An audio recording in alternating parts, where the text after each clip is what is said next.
40,150 രൂപയായി വിത്ത് extra fittings. ഒരൊറ്റ ചെക്കിൽ എഴുതി തള്ളി അപ്പേട്ടൻ. തരാൻ മനസ്സും കൂടി വേണേ. സൂക്ഷിച്ചോടിക്കണം. ആ ചേച്ചി അങ്ങോട്ടാ. ഇനി തൊട്ട് ചേച്ചിയെ ഞാൻ കൊണ്ടുപോവുകയും കൊണ്ടുവരികയും ചെയ്താൽ മതി എന്ന് അപ്പേട്ടൻ പറഞ്ഞിട്ടുണ്ട്. വേണ്ട വേണ്ട, അങ്ങോട്ട് കയറിയാൽ മതി.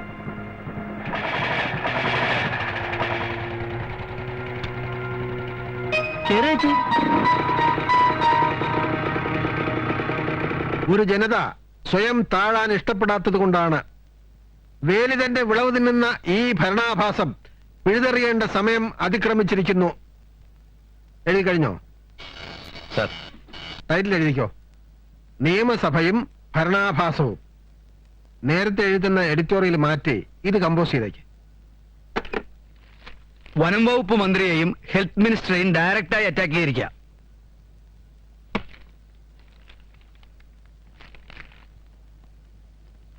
ജേക്കബേ, സർ, നേരത്തെ കമ്പോസ് ചെയ്ത എഡിറ്റോറിയൽ തന്നെ കൊടുത്താൽ മതി.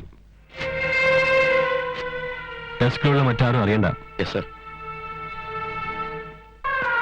എന്റെ അച്ഛന്റെ അഭിമാനത്തെ തൊട്ട് കളിക്കാൻ ഒരുത്തനും ഞാൻ സമ്മതിക്കില്ല. ഞാൻ പറയുന്ന കേക്ക്. അച്ഛൻ എഴുതി കൊടുത്ത എഡിറ്റോറിയൽ അല്ല ഇന്നത്തെ പത്രത്തിൽ വന്നത്. നീ ഒന്ന് ക്ഷമിക്കണ്ട. മുഖത്തടിക്കാമായിരുന്നില്ലെന്ന് അച്ഛൻ ചോദിച്ചു. എന്നോടല്ല, ഈ എഴുത്തുപുരയോട്.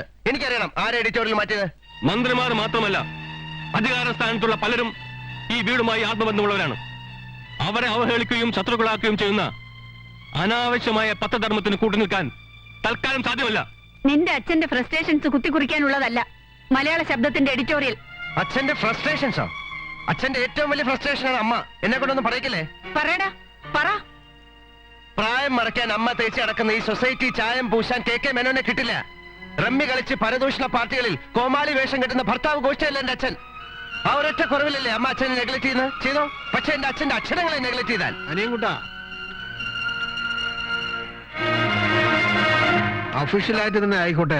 ഇതാ എന്റെ റെസിഗ്നേഷൻ ലെറ്റർ. ആപ്ലിക്കേഷൻ ഫാറം പൂരിപ്പിച്ചു കൊടുത്തല്ല ഞാൻ മലയാള ശബ്ദത്തിന്റെ പത്രാധിപരായത്. നിന്റെ അമ്മയെയും മലയാള ശബ്ദത്തെയും ഒന്നിച്ച ഈ അക്ഷരത്തിന്റെ ദേവി എന്നെ ഏൽപ്പിച്ചത്. മതിയായി അമ്മേ. നമ്മുടെ പത്രമാഫീസിൽ ഒരു പുരാവസ്തുവായിരിക്കാൻ കെ മേനോന് വയ്യ. ഇതാ വാങ്ങിക്കേ. അച്ഛാ, അപ്പേട്ടനൊരു വിവരക്കേട് കാണിച്ചു എന്ന് വെച്ച് പെട്ടെന്ന് ഇങ്ങനെ ഒരു തീരുമാനം എടുക്കരുത്. പെട്ടെന്നെടുത്ത തീരുമാനമല്ല മോനെ. ദിവസങ്ങളായി ഞാനത് ചിന്തിച്ചു തുടങ്ങിയിട്ട്. മുത്തശ്ശി ഒന്ന് പറ. ഞാനൊന്നും പറയില്ല. മേനോൻ എനിക്കറിയാം. അച്ഛാ പ്ലീസ് അച്ഛാ, ഒന്ന് പറയടോ അച്ഛനോട്. ഇത് വീട്ടുകാരെയല്ല, ഓഫീസുകാരെയാ. എനിക്കൊന്നും പറയാനില്ല.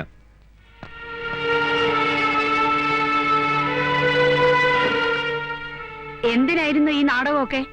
മക്കൾ തന്നോളം വളരുമ്പോ കോംപ്ലക്സ് ഉണ്ടായിട്ട് കാര്യമില്ല. ഹൈഹീൽഡ് ചെരുപ്പിട്ട് നടക്കാൻ തുടങ്ങിയപ്പോഴാണല്ലോ നിനക്ക് എന്നേക്കാൾ പൊക്കം വെച്ചു എന്ന് തോന്നി തുടങ്ങിയത്. അതുപോലൊരു കോംപ്ലക്സ് മാത്രമാണ് അവന്റെ വളർച്ചയും. തന്നോളമായ മകനെ താനെന്ന് വിളിക്കാം, സാറേ എന്ന് വിളിക്കാൻ ബുദ്ധിമുട്ടുണ്ട്.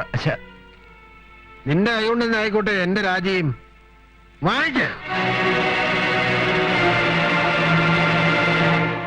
അസുഖം മാറിയെന്ന് ആരാ പറഞ്ഞത്? കണ്ടില്ലേ കൊതുക് കത്തിച്ചു വെച്ചേക്കുന്നത്. അതെ, കൊതുക് ചത്ത് വീഴാതെ നോക്കിക്കോണേ. നിറയെ ചക്കര പോട്ടിരിക്കണേ. എന്നാ കുറച്ച് അവലും മലരും തേങ്ങയും കൂടെ സംഘടിപ്പിച്ച വന്ന സ്ഥിതിക്ക് ഒരു ഗണപതി ഹോമം നടത്തിയെങ്കിലും പോവാം. കളിയാക്കണ്ട. തന്റെ ഗണപതി ഹോമത്തിന്റെ ഗുണം കൊണ്ടാ മേനോ സാറിന് രാജിവെച്ചത്. അച്ഛനിരുന്ന കസേരയിൽ അപ്പേട്ടൻ കയറിയിരിക്കുന്നു. Managing editor. ഇരിക്കാനല്ലേ പറ്റൂ, എഴുതാൻ പറ്റില്ലല്ലോ.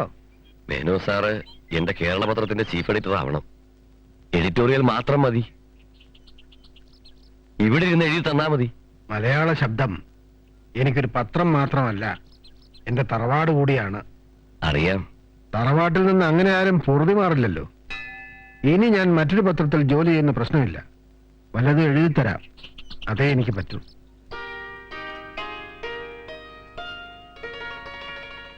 ഇതൊന്നും വേണ്ടിയിരുന്നില്ല അപ്പച്ചി. എനിക്കിതൊന്നും ഇഷ്ടല്ല. നീ ഇനി നിന്റെ കാര്യം മാത്രം ചിന്തിച്ചാ പോരല്ലോ. അപ്പന്റെ സ്റ്റാറ്റസ് കൂടെ നോക്കണം. അതൊക്കെ കഴുത്തി കിടക്കട്ടെ. എന്തിനാ ഊരി മാറ്റുന്നത്? പെൺകുട്ടികളുടെ ആഭരണം അവരുടെ സ്വഭാവം തന്നെയാ. അപ്പച്ചി, കല്യാണക്കുറി അടിച്ചോ? ഇന്ന് അടിച്ചു കിട്ടും. നിന്റെ വിവാഹം നടത്തിയ പോലെ വിഷ്ണുമായയുടെ മുമ്പിൽ ഇവൾക്കും പന്തലിടാം. നിയമസഭയും ഭരണാഭാസവും. മലയാള ശബ്ദത്തിന് വേണ്ടി ഞാൻ എഴുതിയ എഡിറ്റോറിയല. അത് അതിൽ അച്ചടിച്ച് വന്നില്ല. ഞാൻ എഴുതിയതൊന്നും ഇന്ന് വരെ അച്ചടിക്കാതെ വന്നിട്ടില്ല. വർക്കിയുടെ കേരള പത്രത്തിൽ അച്ചടിച്ച് വരണമെന്നായിരിക്കും. ആയിക്കോട്ടെ, ഞങ്ങൾക്കിത് മഹാഭാഗ്യമാണ്. മിസ്റ്റർ വർക്കി, നിങ്ങളുടെ പത്രത്തിന്റെ ഡിസ്കഷനും ബിസിനസ്സും ഒക്കെ നിങ്ങളുടെ ഓഫീസിൽ വെച്ച് ആയിക്കോണം. അമ്മേ, എന്താ അമ്മയ്ക്ക്? അച്ഛനും മോനും കൂടെ എന്നെ തോൽപ്പിക്കാൻ നോക്കുകയല്ലേ? നീ കാര്യം മനസ്സിലാക്കാനാണ് സംസാരിക്കുന്നത്. എനിക്കെല്ലാം മനസ്സിലായി. ഈ വീട്ടിൽ 2 പത്രം ഓഫീസ് പറ്റില്ല, ഞാൻ സമ്മതിക്കില്ല.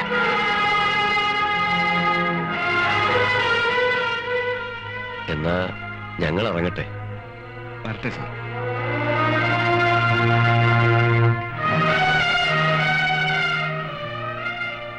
ഈ വീട്ടിൽ നിന്ന് ഞാൻ മാറിത്തരണമെന്ന് പറയാൻ ഇതിൽ കൂടുതൽ നല്ല ഭാഷയില്ല, അല്ലേ മോനെ?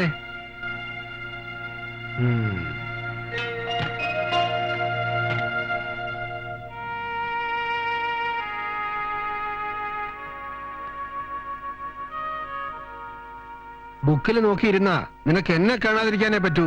എനിക്ക് നിന്നെ കാണാം. ഈ അകൽച്ച ഈ വീട്ടിൽ താമസിച്ചുകൊണ്ട് വേണ്ട എന്നെനിക്ക് തോന്നി. അതുകൊണ്ടാ മാറുന്നത്. ധർമ്മക്കഞ്ഞി കുടിച്ച് കഴിയേണ്ട പ്രായം എനിക്കായിട്ടില്ല. അറിഞ്ഞോ അറിയാതെയോ നീ എന്നോട് കാണിക്കുന്ന ഈ നിഷേധം, ഇത് സഹിച്ചിവിടെ കഴിയാനുള്ള വിശാല ഹൃദയമൊന്നും എനിക്കില്ല. മാറിയിരുന്ന് സ്വസ്ഥമായിട്ട് എഴുതാൻ ഞാനൊരു വീടെടുത്തിട്ടുണ്ട്. ഇവിടെ നിന്ന് 30 കിലോമീറ്ററേ ഉള്ളൂ. എപ്പോ വേണമെങ്കിലും വരാം. എനിക്ക് എഴുതണം. എഴുതാനേ എനിക്കറിയൂ. എഴുതാപ്പുറം വായിക്കാൻ എനിക്കറിയില്ല.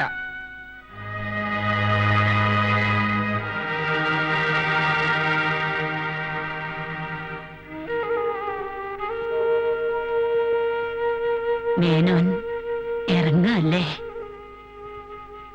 ആഹാരത്തിന്റെ കാര്യമൊക്കെ എങ്ങനെയാ? എനിക്ക് എന്തെങ്കിലും കഴിച്ചാ പോരെ? വർക്കി ഒരാളെ ഏർപ്പാടാക്കിയിട്ടുണ്ട്. അനുവാദം ചോദിക്കാതിരുന്നത് അനാദരവായിട്ട് തോന്നരുത്. ചോദിച്ചാൽ തരില്ലെന്ന് എനിക്കറിയാം.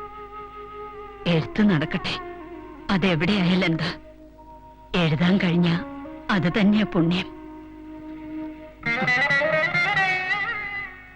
എന്റെ വിഷ്ണുമായേ.